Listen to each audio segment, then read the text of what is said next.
vysokej skale stoja zvyšky kedysi pyšného hradu so 4 vežami. Úpätie skaly obmýva bystrina. V 50. rokoch 17. storočia tu bolo sídlo prepichu bývalých hradných pánov. Vidí sa mi, že čujem byť tepno dávno uplynulých vekov.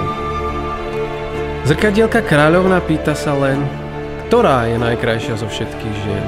Vidí, že krásna je večný, páči sa jej žiť tento život večný.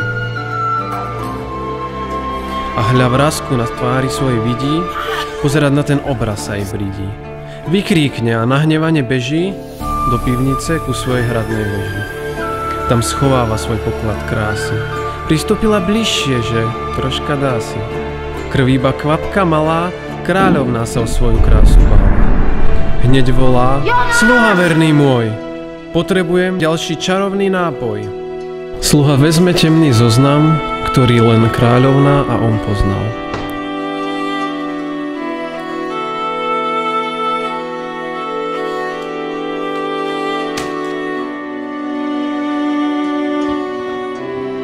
Beží dolu do dediny. Priviesť musí len tie najkrajšie dievčiny.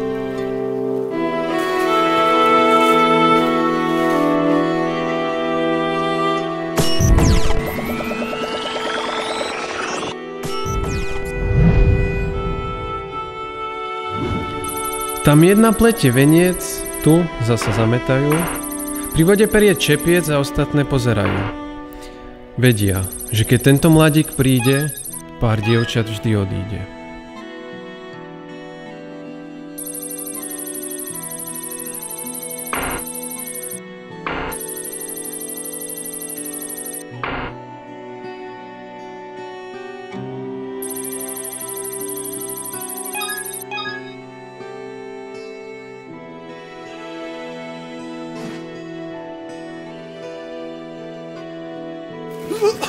Tlačia sa im slzy do očí.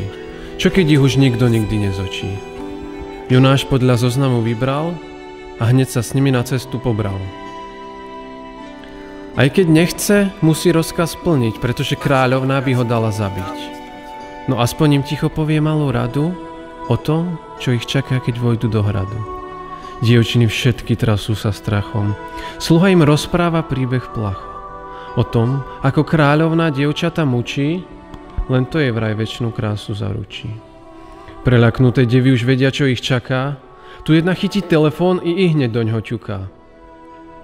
Drahí, musíte nás prísť zachrániť. Tá stará ropucha nás chce zahubiť.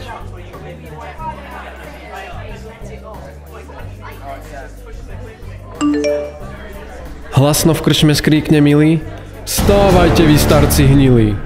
Pomoc potrebujú naše ženy, kráľovná už po nich pení.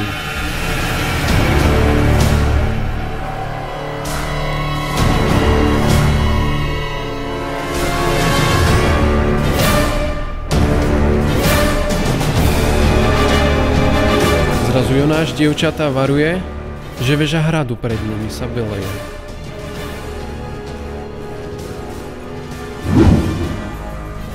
Keď prah hradu prekročili, Jonáš hneď v tej chvíli zháňal svoju temnú pani. Čože robí, keď nikde není? Opýtal sa služky, ktorá išla okolo, ona odvetila, že už je neskoro.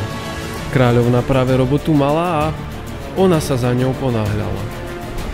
Tak Jonáš počkal na kráľovnu, kým prácu spraví a potom jej, keď vyšla, o dievčatách vraví.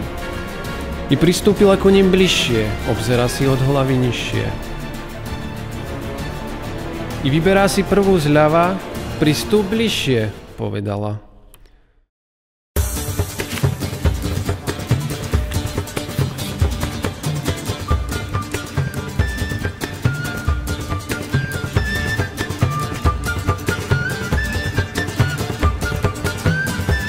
Pod hradom zatiaľ kráčajú páni, plní sily a odhodlaní. Poraziť kráľovnu, zachrániť milé, aby mohli zažiť ešte krásne chvíle.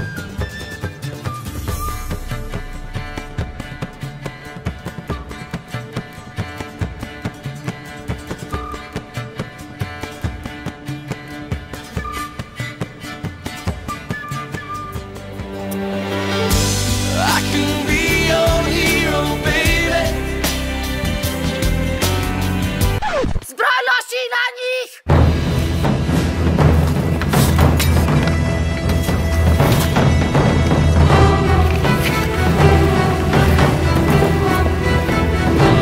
zbroji vtrhnú tam. Jeden skríkne, už ťa mám! Za hlavu ruky daj si hneď, nám už totiž neujdeš. Zajali kráľovnu, našli zoznam, ten, čo nikdy nikto nepoznal. I prečítali si, o čom tento zoznam je, dievčatám sľúbili, že už ich nezabije.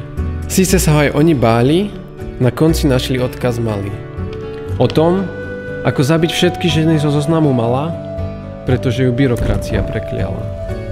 Oslobodiť ju mohol len splnený zoznam, no hrdina ešte jeden pokus poznal.